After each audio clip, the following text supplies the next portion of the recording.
Good morning students. अपना जिहड़ा हुण अगला टॉपिक हैगा वो हैगा डायमेंशनल फार्मूला। ਆਪਾਂ पिछले टॉपिक ਦੇ ਵਿੱਚ ਪੜ੍ਹਿਆ ਹੈਗਾ ਕਿ ਡਾਇਮੈਂਸ਼ਨਸ ਆਪਾਂ ਕਿਹਨੂੰ ਕਹਿੰਦੇ ਆ ਤੇ ਕਿਵੇਂ ਆਪਾਂ ਉਹਨੂੰ ਰਿਪਰੈਜ਼ੈਂਟ ਕਰਨਾ ਹੈ। ਤੇ ਆਪਾਂ ਇੱਕ ਵਾਰੀ ਫੇਰ ਰਿਵਾਈਜ਼ ਕਰ ਲੈਂਦੇ ਹੈਗੇ ਆ। ਡਾਇਮੈਂਸ਼ਨਸ ਕੀ ਹੁੰਦੀਆਂ? Dimensions are the power to which the fundamental bases are represent to are used to represent the physical quantity। Means ਕਿਹੜੀਆਂ ਪਾਵਰਸ ਆਪਾਂ यूज़ करते हैं किसी भी फंडामेंटल बेस या फिजिकल क्वांटिटी ਨੂੰ रिप्रजेंट ਕਰਨ ਵਾਸਤੇ। ਹੁਣ डायमेंशनल फार्मूला ਕੀ ਹੁੰਦਾ ਹੈਗਾ? Dimensional formula is an expression which shows that which of the fundamental basis and with what power they are used to obtain a physical quantity। यानी कि किसी भी फिजिकल क्वांटिटी ਨੂੰ रिप्रजेंट ਕਰਨ ਵਾਸਤੇ ਅਸੀਂ ਕਿਹੜੇ फंडामेंटल बेसिस यूज़ करते हैं ਤੇ ਉਹ ਕਿੰਨੀ ਵਾਰ ਇਨਵੋਲਵਡ ਹੋ ਰਹੇ हैं, ਕਿੰਨੀ ਪਾਵਰ ਦੇ ਨਾਲ ਇਨਵੋਲਵਡ ਹੋ ਰਹੇ हैं to represent a physical quantity. For example dimensional formula आप एरिया के ही एग्जाम्पल ले लेंगे हैं कि dimensional formula of area is M0L2T0। M0L2T0 का मतलब है जिहड़ा मास हैगा वो 0 टाइम्स इनवॉल्व हो रहा, मीनस वो इनवॉल्व ही नहीं हो रहा एरिया नू रिप्रजेंट करने वास्ते।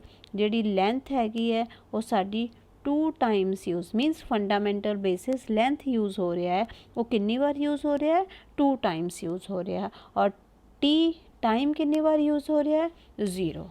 सानू पता है एरिया की होंदा हैगा, एरिया लेंथ मल्टीप्लाइड बाई ब्रैड्थ होंदी है तो ये विच कल्ला इनवॉल्व होंदा है। पर असी जब सारा कुछ इकट्ठा लिखते हैं M0L2T0 नू एक इकट्ठी ब्रैकेट दे विच लिखते हैं तो it becomes the dimensional formula of area. ये सारा कुछ इकट्ठा एक एरिए का डायमेंशनल फार्मूला बन जाता है। मीनस मास नू, लेंथ नू, टाइम नू किन्नी पावर दे नाल इकट्ठा लिखोगे तो तुहाडे कोल एक डायमेंशनल फार्मूला बन जाएगा। उस तरह ही आपां फोर्स की होंदी हैगी है? फोर्स होंदी हैगी है मास मल्टीप्लाइड बाई एक्सलरेशन। हुण मास नू रिप्रजेंट करने वास्ते M हो गया, एक्सलरेशन होंदी है साडी वेलोसिटी पर यूनिट टाइम, उन्होंने रिप्रजेंट करने वास्ते LT-2। तो फोर्स का जिहड़ा डायमेंशनल फार्मूला इकट्ठा बन गया MLT-2।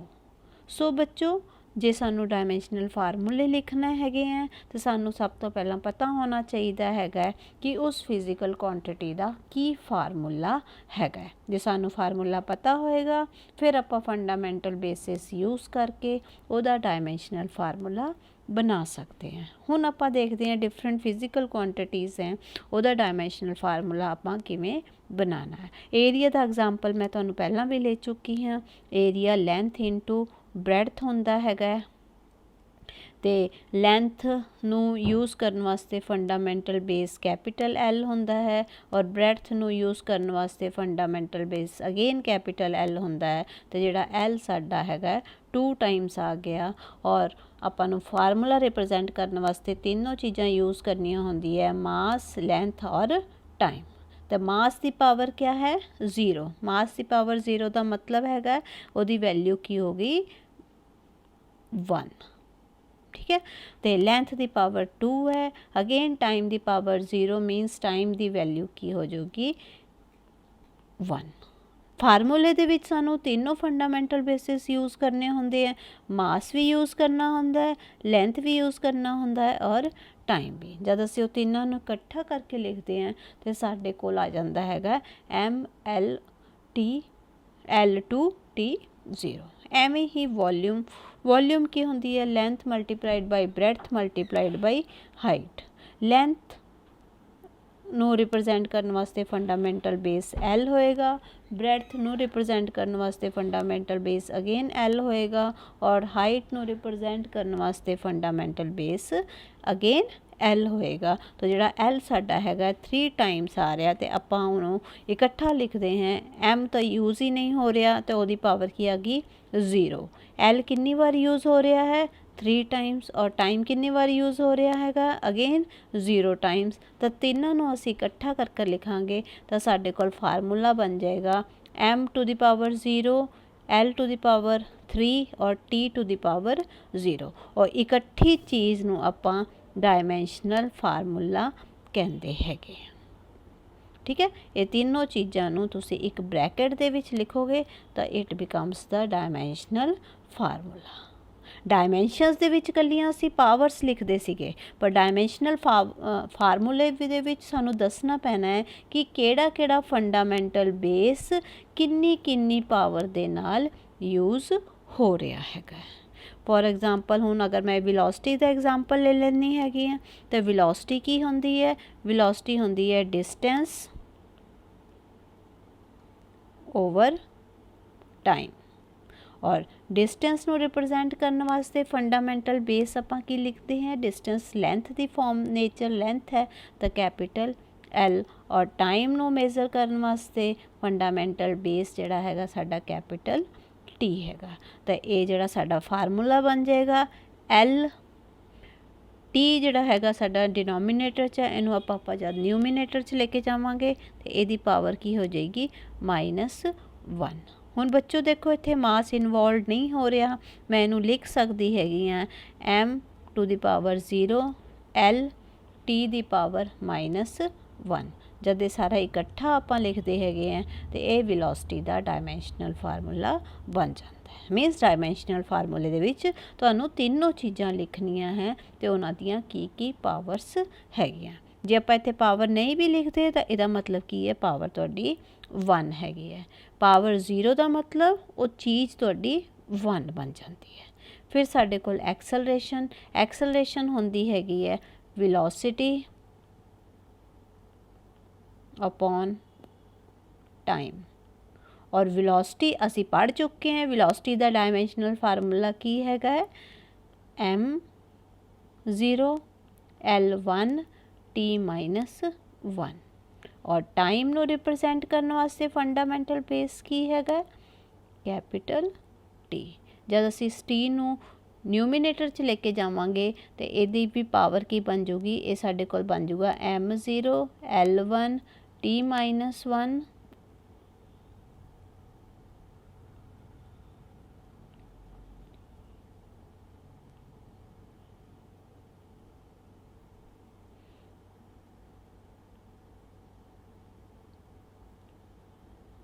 Multiplied by T the power -1।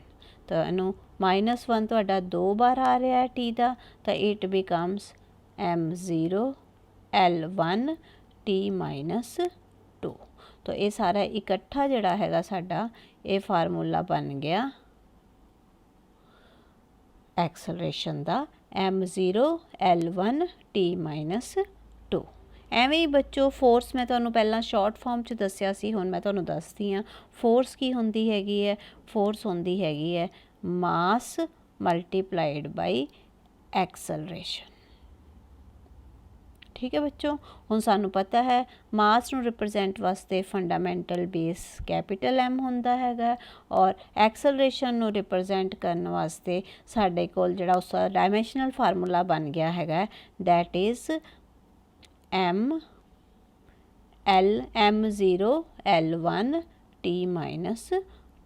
यानी कि बार बार तुहानू कड्ढण दी लोड़ नहीं है, इक्को वारी तुसीं डायमेंशनल फार्मूला कढ लेना ते उहनू याद रखना है। तो उस तो बाद साडे कोल की आ गया हुण m, इत्थे m0 है, इत्थे m दी पावर कितनी है 1। जे बेसिस सेम होण ते उन्हां दी पावर्स की हो जांदी है ऐड हो जांदी है, तो साडे कोल की बन जूगा m1 L1 T -2। तो this becomes the dimensional formula of force. Means force का डायमेंशनल फार्मूला क्या हो गया m1 L1 T -2। ਸੋ ਬੱਚੋ ਜੇ ਸਾਨੂੰ ਡਾਇਮੈਂਸ਼ਨਲ ਫਾਰਮੂਲਾ ਐਗਜ਼ੈਕਟ ਯਾਦ ਨਹੀਂ ਹੈ ਤੇ ਸਾਨੂੰ ਫਾਰਮੂਲਾ ਪਤਾ ਹੈ ਤੇ ਅਸੀਂ ਫਾਰਮੂਲਾ ਲਿਖ ਕੇ ਉਹਨਾਂ ਦੇ ਫੰਡਾਮੈਂਟਲ ਬੇਸਿਸ ਲਿਖ ਕੇ ਅਸੀਂ ਡਾਇਮੈਂਸ਼ਨਲ ਫਾਰਮੂਲਾ ਕੱਢ ਸਕਦੇ ਹਾਂ। ਤੇ ਇਹ ਸਾਡੇ ਕੋਲ ਡਿਫਰੈਂਟ ਮੈਥਡਸ ਹੈ ਜਿਹਨੂੰ ਡਾਇਮੈਂਸ਼ਨਲ ਫਾਰਮੂਲਾ ਆਪਾਂ ਕੱਢ ਸਕਦੇ ਹਾਂ।